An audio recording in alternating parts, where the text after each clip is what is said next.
Hey nerdy knitters! In this video we're looking at asymmetrical triangle shawls and two different ways to work them. The first way is really basic, you're just increasing along one edge and that creates the triangle shape. The other one adds a little something different. You're working two increases along one edge and a decrease along the other, and that gives you a boomerang shape. And that's exactly how this one was worked.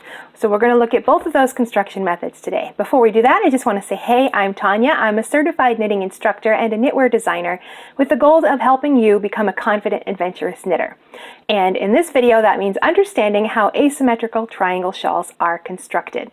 Before we get started, make sure you download the printable that goes along with this. There's one for each of the shawls we'll be discussing today. You'll find a link for that down in the video description box, or you can just Google Tanya Knits Resource Library. And if you want to jump to any point in the video, there's some timestamp links down below too. Let's start with the basic asymmetrical triangle shawl, where you're increasing along one edge to create that triangle shape. Here is the shape right here. You start right here by casting on that little tip. And then you work increases along one edge right here. And then when the shawl is as long as you want it and as deep as you want it, you bind off along this edge. This is really basic, easy shape to do. It gets you that triangle asymmetrical shape. And you can change the rate of increase.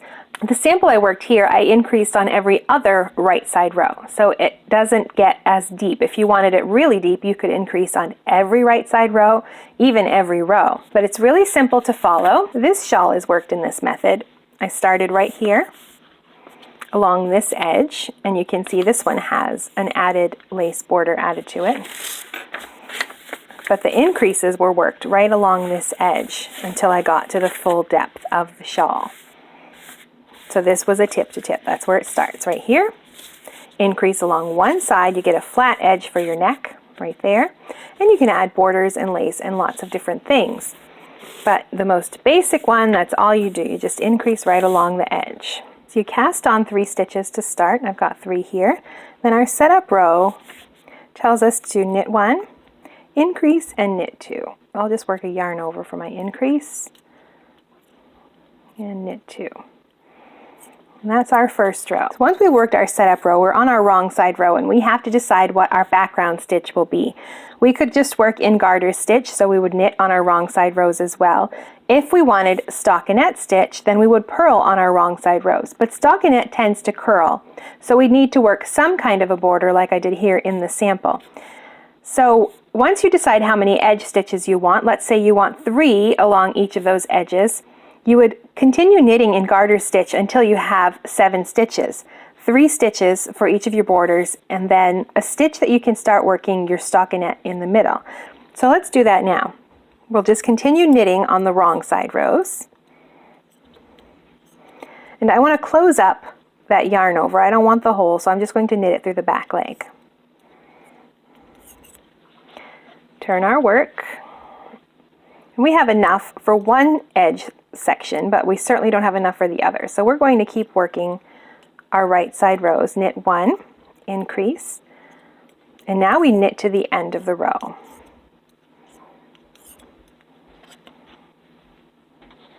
So I'm going to keep working those right side rows, knitting 1 and increasing, and then knitting on the back until I have enough stitches for both edges. Okay, I have 6 stitches now. I've put a marker on the front because right now it's just garter stitch, so it's hard to tell the wrong side from the right side rows.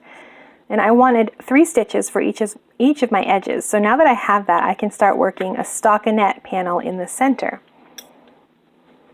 So to do that, we'll maintain our 3 edge stitches, but also remember to increase. So it's a knit 1,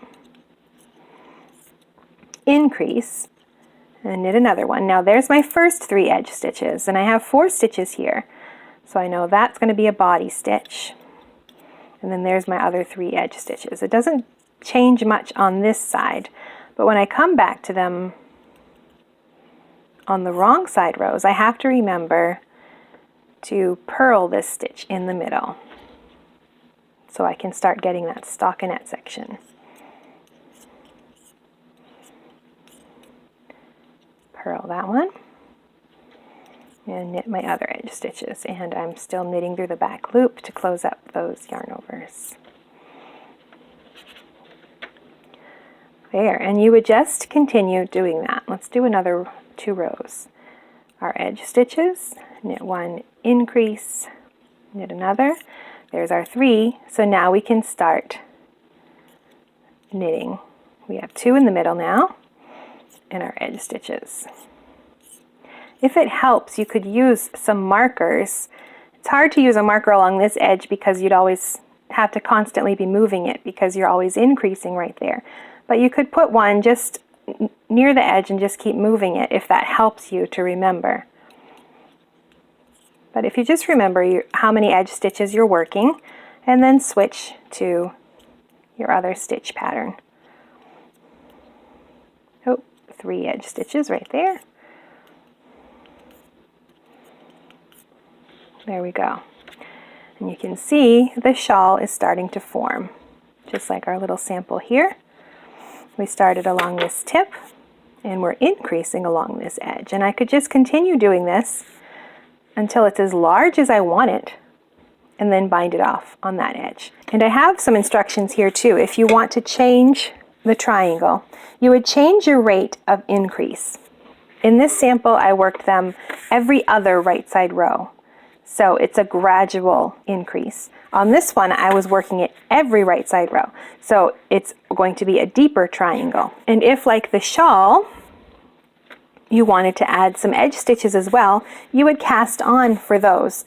Once you have your pattern, whether it's a chart or written instructions, you would add that number of stitches. You would cast on 2 or 3 or whatever you're using for the body of the shawl, plus all of the stitches you would need to do that border. And then you can work your border, add your increase right there, and then work the body of the shawl. Now, if you wanted to add a stitch pattern directly to the shawl itself, to the shawl body, you could use a chart and chart it out, like we have a chart here. In this chart, we're working our increases on every right side row, and then every wrong side row is just knit plain. This shows us what a stockinette shawl would look like. If we had a lace pattern or a cable, we could plug it right in here into the body of our shawl. And in the printable, along with the basic instructions, I've also included some of those notes for adding edge stitches, an estimate for the amount of yarn you would need if you just want to knit one on your own straight away, and some tips for varying the shawl. So you can find all of that right in the printable. Now, this basic shawl shape is not hard to work, just increasing on that one edge to create that asymmetrical triangle. If you have any tips or recommendations or questions, be sure to leave a comment down below and I'll do my best to respond. Now let's look at the other asymmetrical triangle shawl shape. Now here's a look at this shawl shape. You start at a point right there, just like the other triangle shawl. But this time you're working 2 increases along this edge, either working 2 on the right side rows or just working them every single row. And you're working a single decrease along this edge. And then when it gets to its full width or depth, you bind off along that edge.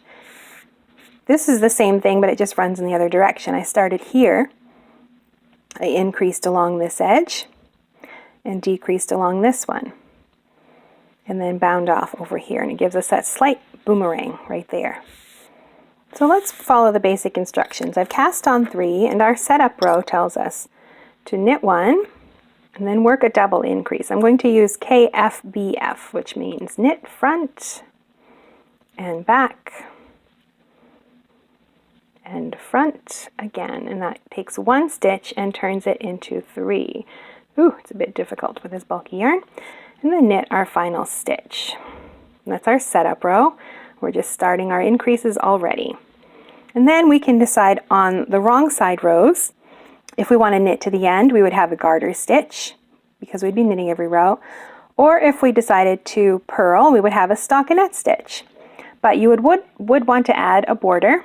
Like this one, I worked in garter stitch along both edges before I added in the stockinette portion to keep it from rolling, just like we did for the last asymmetrical shawl. So for now, I will just knit to the end.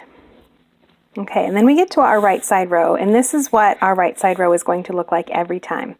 We're going to knit 1, and then we're going to knit 2 together.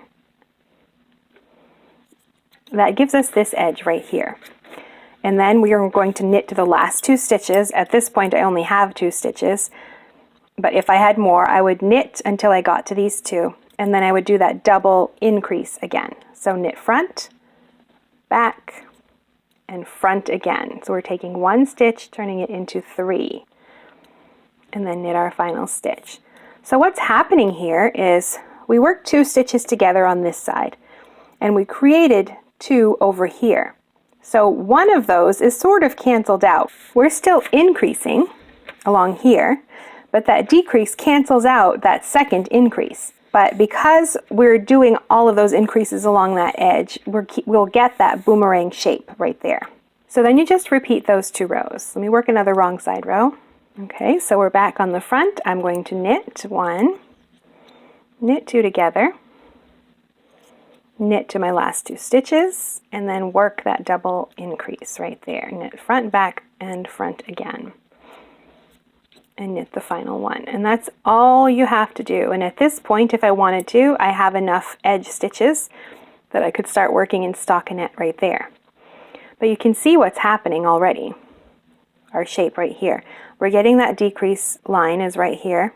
It's giving us a straight line, but working those double increases along this will give us that curved top that you see right here in this one. Now, you can change the increases. Here's a chart of what this shawl would look like if we charted it out, but this time I'm working SSKs along the one edge. Instead of working a double increase on the right side rows, I'm working a single increase, but I'm working them on every single row, which does the same thing. So every 2 rows, you want to decrease 1 and increase 2.